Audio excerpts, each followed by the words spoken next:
Korang macam boleh tengok, jangan nak pegang dia punya guard ni. Dia kata do not touch because one broken bean considers it soul. Ini pun sama, jangan pegang Mr. Bean tengah naik basikal juga. Do not touch because once broken means it soul.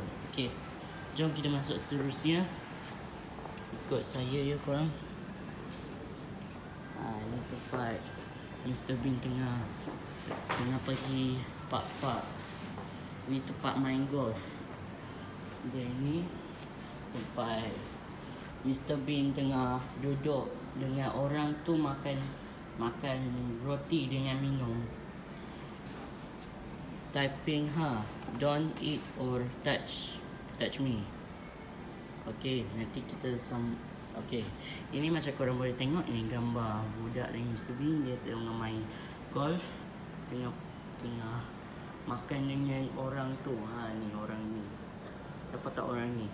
Ni. Okay. Ini tempat teddy bear.